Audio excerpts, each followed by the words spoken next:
Hey baby, I just thought I'd give you a little bit more of my drive to work and let you see some of the area along the highway between where I live right now and work all the way to Cincinnati. I love you, baby. I miss you. I hope you had a wonderful night's sleep last night. Sorry I didn't get to say goodnight to you. Kind of sucks missing a night of that, but I love you. And I'll just let you look for a little bit.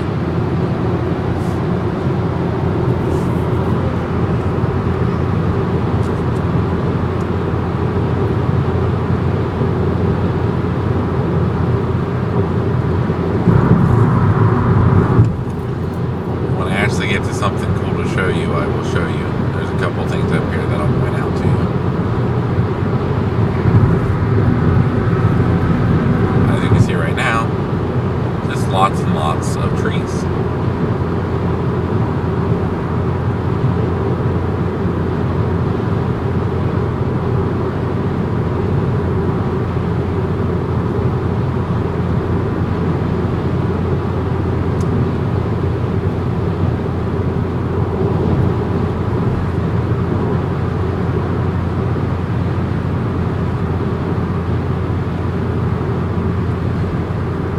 So the first thing that I'll show you is right here on the right hand side, and this is our water park called the Beach Water Park. You'll be able to see some of it.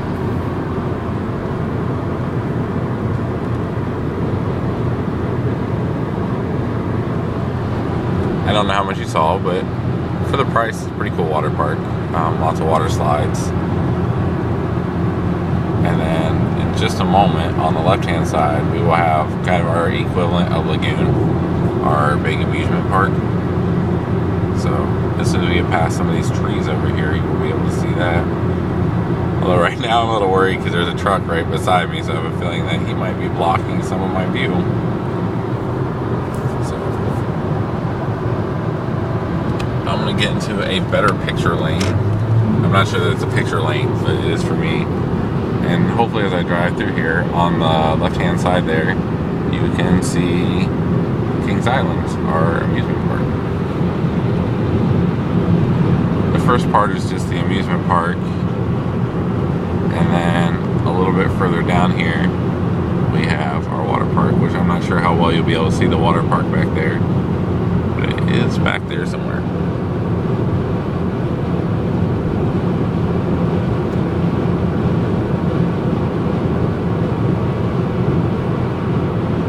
Kind of see it back there. And the houses behind where the amusement park are, that's the Mainville area. So when we're looking at houses and I tell you about Mainville is pretty much directly behind Kings Island, behind the amusement park there. It's a pretty nice area.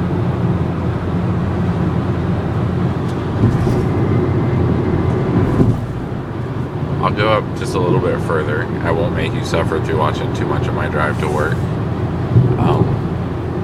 But I'll go up a little bit further and I'll show you kind of the area where one of the massage envies are if we ever move to like the Mason area, because the Mason area is just a couple miles past this.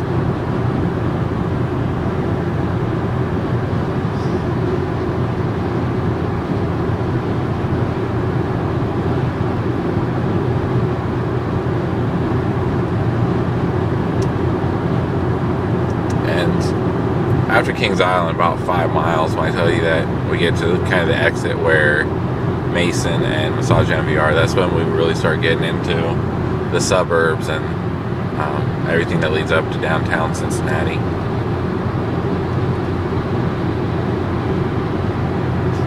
I'll just keep recording as long as I can without having issues driving in traffic. As long as I still can, I'll record, and then if you stop watching, I definitely understand, but I'll keep going here for a while.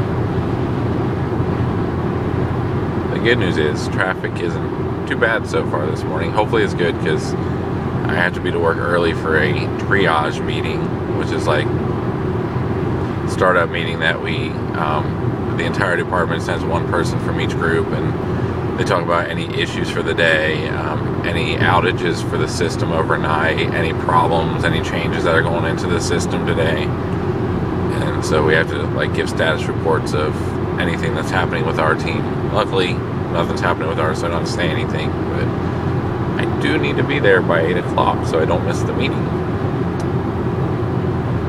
So hopefully traffic stays light like this.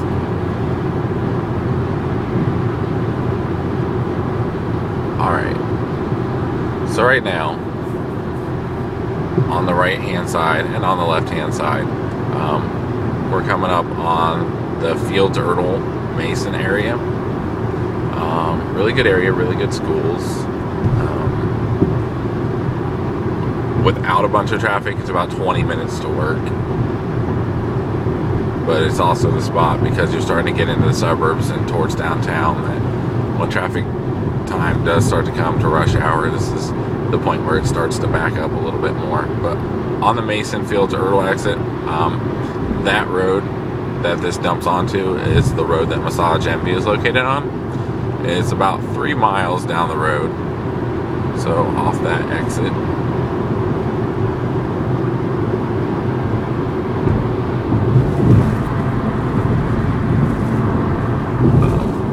Again, trees kind of get in the way sometimes, but there is suburbs down there.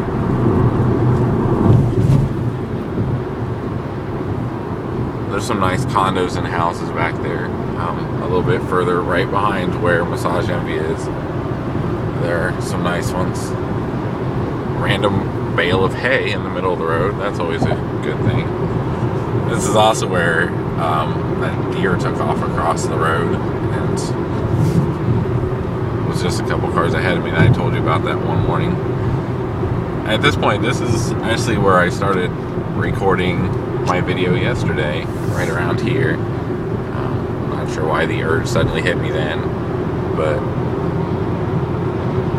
a lot of this area on the way down is a lot of trees on the side of the road. It does line a lot of the highway, so there is stuff off the highway. Just can't see most of it because the trees are right on the edge, but behind there's depending on the area, housing, shopping, things like that. It is pretty densely populated back there too, with businesses and houses.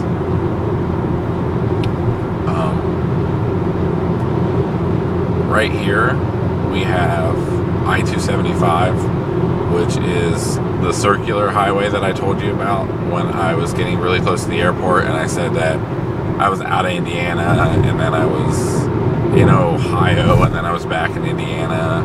275 just loops all the way from above Cincinnati. It loops all the way around, does a loop through Indiana and goes down through Kentucky and then comes back around the other side of Cincinnati. And this is usually where, if I hit traffic, this is where it starts at, because you have a bunch of people coming from the other suburbs and stuff dumping onto 275 to go downtown, so they get off onto this highway to head downtown, and this is usually where it starts to bunch up. No brake lights yet, so fingers crossed we might be okay for making some good time towards downtown. And that same bright green taxi looking car has been sitting on the side of the highway all week. Eventually I think they're gonna have to tow him. Pretty sure no one's coming back for that car. With that paint job, I don't blame them. It's kind of ugly.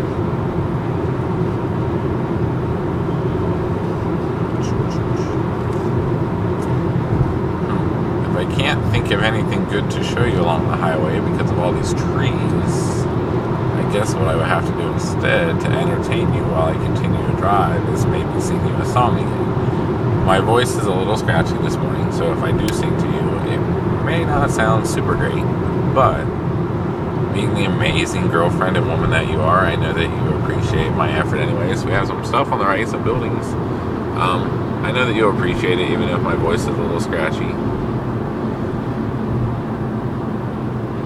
And I can understand that, because when I hear you and I call you and you wake up in the morning and I just woke you up and your voice is, you got that sleepy, scratchy sound, and it's that feeling that when we wake up, we're like, oh man, my throat feels weird, my voice sounds horrible. I think that's one of the most beautiful sounds I've ever heard. I love hearing your voice first thing in the morning and knowing that you just woke up and you're stretching and you're laying in bed. And I think it's a beautiful sound. So I understand when you love someone, sounds like that, even if to that person they don't feel like they're the most wonderful sounds that are coming out of them. Like, the person who's in love with them can appreciate those sounds. And so I do understand that.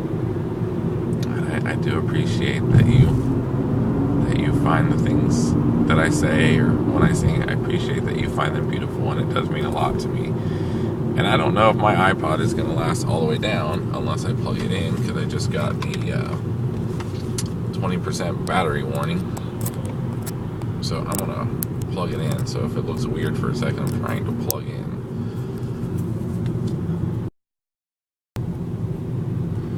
And who knows? If we post this on YouTube or something, maybe I'll be a sensation. I'll get my own reality show. Nate drives to work. I'm feeling it. About once a week, there's something interesting that happens for about 30 seconds. So for it, I got the Duck Dynasty beard, and actually, yes, I called it the right thing this time. No more Duck Hunter. So I got the beard for reality TV. I just need to work on the content. More trees and sound barriers that we have for some of the suburbs to keep noise out. And these, if you can see over the highway, first of all, you notice that our signposts a lot skinnier than yours. And second thing is, those are the signs that tell us, based on major mile markers, our major landmarks along the highway, how much time it is. So if you know it'll tell you how many miles and how many minutes it's going to take you, so you can kind of calculate how bad traffic is. Anytime that the number of miles is half of what the number of minutes are, you know you're in for bad time. If I see like 11 miles, 24 minutes, I'm like, oh no, I'm going to be late to work. And that's never good. I just want to turn around and go home when I see those. But can't.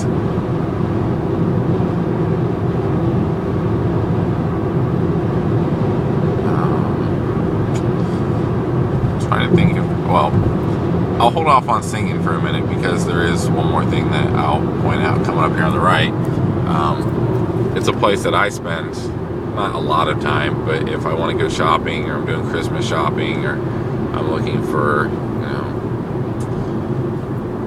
some cool clothes or a cool present for somebody, this mall down here, this area down here is a good one. It has a really good mall.